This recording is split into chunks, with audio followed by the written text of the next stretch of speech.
کیسے ممکن ہے کہ ہم دنیا کے اندر اللہ کے دین کی خدمت کا کام کریں؟ یاد رکھنا، ہم سمجھتے ہیں کہ عبادت صرف نماز، روزہ، زکوٰۃ، حج یہ عبادت ہے۔ محترم بھائیو، عبادت انسانیت کی خدمت کرنا یہ سب سے اہم ترین عبادت ہے۔ یہ سب سے اہم ترین عبادت ہے کہ آپ لوگوں کے دکھوں کا مداوا بن جائیں، آپ لوگوں کی خدمت کریں، آپ دکھی انسانیت کے جو ہے نا خدمت کرنے والے بن جائیں، آپ کی وجہ سے لوگوں کو سہولتیں ملنا شروع ہو جائیں۔ یہ ایک ایسی عبادت ہے۔ اللہ کے نبی صلی اللہ علیہ وسلم نے فرمایا ان اللہ تعالیٰ بعون العبد ما کان العبد فی عون اخیہ، فرمایا کہ اللہ تعالیٰ اپنے اس بندے کی مسلسل مدد کرتا رہتا ہے جو دنیا میں اپنے کسی مسلمان بھائی کی مدد میں لگا رہتا ہے۔ فرمایا کہ جو دنیا میں کسی بھائی کی مدد کرتا ہے اللہ مسلسل اپنے اس بندے کی مدد کرتا رہتا ہے، اور فرمایا جو دنیا میں کسی مسلمان، کسی انسان کی پریشانی کو دور کرتا ہے اللہ قیامت کے دن اپنے اس بندے کی پریشانیاں دور کر دے گا۔ بھائی آپ کے پاس آتے ہوں گے، بھئی ہم نے خدمت کمیٹیاں بنانی ہے، علاقوں کے اندر کام کرنا ہے۔ محترم بھائیو، یہ کہا جاتا ہوگا کہ آپ جنازوں کے اندر شرکت کریں، یہ کہا جاتا ہوگا کہ آپ مریضوں کی عیادت کریں، آپ لوگوں کے کام آئیں۔ یہ وہ عبادت ہے، یہ وہ عبادت ہے جس کے بارے میں اماں خدیجہ رضی اللہ تعالی عنہا جب رسول اللہ صلی اللہ علیہ وسلم کے اوپر پہلی وحی نازل ہوئی تو اللہ کے پیغمبر آئے پریشان گھبرائے ہوئے، فرمایا زملونی اے خدیجہ مجھے خوف ہے، گھبرا رہا ہوں، ڈر لگ رہا ہے، میرے اوپر چادر اوڑھ دے، کمبل اوڑھ دے۔ اماں خدیجہ رضی اللہ تعالی عنہا ساری کائنات کے مومنوں کی ماں کہنے لگی اللہ کے پیغمبر آپ پریشان نہ ہوں، آپ گھبرائیں نہ، آپ ڈرے نہ۔ قسم اٹھا کے کہا کہ اللہ پاک آپ کو کبھی ضائع نہیں کرے گا، اللہ آپ کو کبھی ضائع نہیں کرے گا۔ اس کی وجہ کیا ہے؟ فرمایا کہ آپ یتیموں کے سر پہ دست شفقت رکھنے والے، اے اللہ کے پیغمبر آپ بے کسوں، بے یاروں، جو ہے نا ان لوگوں کی مدد کرنے والے، بے سہاروں کی مدد کرنے والے، آپ لوگوں کا بوجھ تقسیم کرنے والے، آپ لوگوں کے ساتھ تعاون کرنے والے، آپ لوگوں کی خدمت کرنے والے، آپ کو اللہ کبھی بھی ضائع نہیں کرے گا، کبھی بھی اللہ ضائع نہیں کرے گا۔ اور آپ دیکھیں کہ رسول اللہ صلی اللہ علیہ وسلم کی اس دعوت سے، اس خدمت سے دین کتنا پھیلا ہے۔ آپ علیہ السلام لوگوں کی خدمت کرتے ہیں، اپنے کیا بیگانے بھی آپ کے پاس آتے ہیں، ان کے ساتھ بھی آپ تعاون کرتے ہیں، ان کو بھی کھانا کھلاتے ہیں، ان کے ساتھ بھی آپ کھڑے ہوتے ہیں۔ محترم بھائیو، یہ ہے وہ دعوت کا کام، یہ ہے وہ خدمت کا کام، جس خدمت کے کام کی وجہ سے دنیا کے اندر ہم اللہ کے دین کو نافذ کر سکتے ہیں، اللہ کے دین کو پھیلا سکتے ہیں۔ آپ کسی کے کام آئیں گے انشاءاللہ وہ آپ کے قریب آئے گا، وہ آپ کی بات سنے گا، آپ اس کے کام آئیں گے، وہ انشاءاللہ آپ کی بات دل سے قبول کرے گا۔ تو یہی وہ کام ہے۔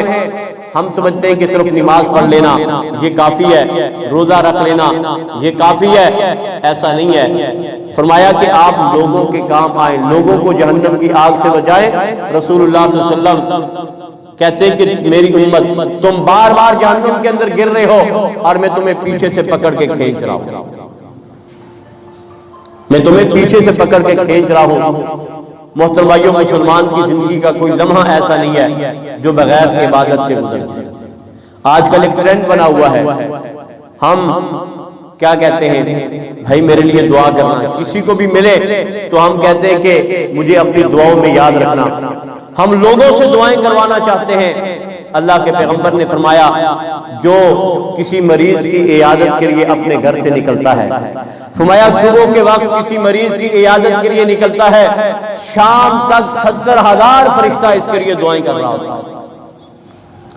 ایک مریض کی عیادت کرنا 70,000 فرشتہ اس کے لیے دعائیں کرتا ہے۔ کیا ہم یہ دعائیں نہیں لے سکتے؟ لے سکتے ہیں۔ کیا میرے رشتہ داروں میں کوئی مریض نہیں ہوتا؟ میرے خاندان میں کوئی بیمار نہیں ہوتا؟ میرے پڑوس میں، میری گلی میں کوئی مریض نہیں ہوتا؟ کہیں بھی نہیں ملتا، کیا ہسپتالوں میں بیمار نہیں، مریض نہیں ہے؟ ہم لوگوں کی عیادت کریں، ان کی تیمارداری کریں۔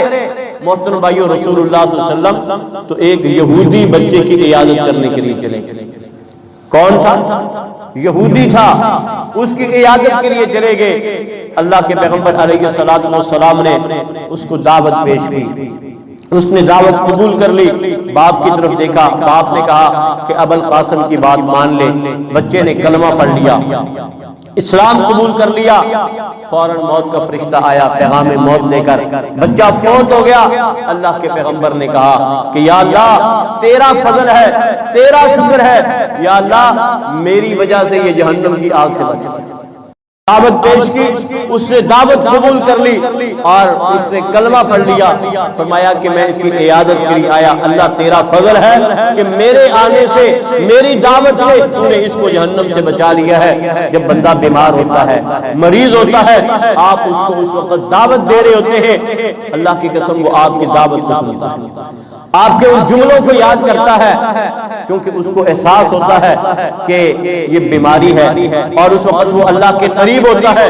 آپ اس کو کہیں کہ آپ اللہ کے قریب ہو جائیں، آپ کو موقع ملا ہے، آپ اپنے گناہوں پہ اللہ تعالیٰ سے استغفار کریں۔ یہ ایک بہترین دعوت کا ذریعہ، اس کو حوصلے والی بات کریں۔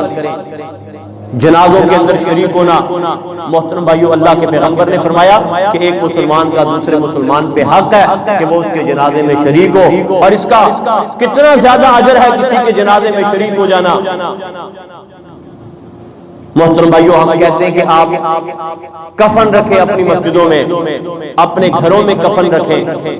یہ کفن رکھنے سے کیا فائدہ ملے گا؟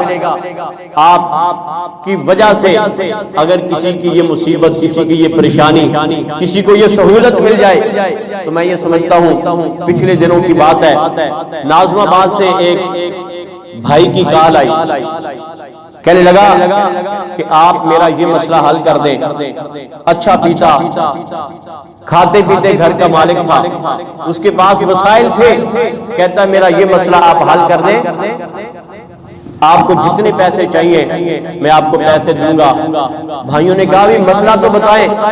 اس نے کہا کہ مسئلہ یہ ہے کہ ناظم آباد کے فلاں قبرستان کے اندر میری والدہ کا انتقال ہو گیا ہے، مجھے اپنی ماں کی قبر کی جگہ چاہیے۔ محترم بھائیو، یاد رکھنا، جس کی ماں مرتی ہے زندگی میں پہلی بار مرتی ہے، اس کے اوپر اس وقت کیا کیفیت ہوتی ہے، اس کی کتنا زیادہ صدمہ اور دکھ ہوتا ہے اس کو۔ اب یہ بیچارہ کہتا ہے کہ مجھے قبرستان کے اندر جگہ چاہیے۔ مقامی ذمہ دار کو فون کیا کہ بھئی فلاں قبرستان میں جائیں، بھائی سے بات کریں، اس کے لیے قبر کا انتظام کریں۔ دوسرے کو کہا کہ آپ اس کے گھر کے اندر جو بھی ضروریات ہیں کفن لے جائیں، گھر کے اندر جتنے بھی مسائل ہیں ان کو حل کرنے کی کوشش کریں۔ اب اس بھائی کی کوشش سے، اس کی محنت سے اس بندے کی والدہ کی قبر کی جگہ اس قبرستان میں مل گئی جس میں وہ چاہتا تھا، جس کی میں اس کی خواہش تھی۔ محترم بھائیوں، کراچی میں یہ بھی بہت بڑا مسئلہ ہے کہ اگر بندہ مر جائے تو اس کی قبر کہاں کروائیں گے؟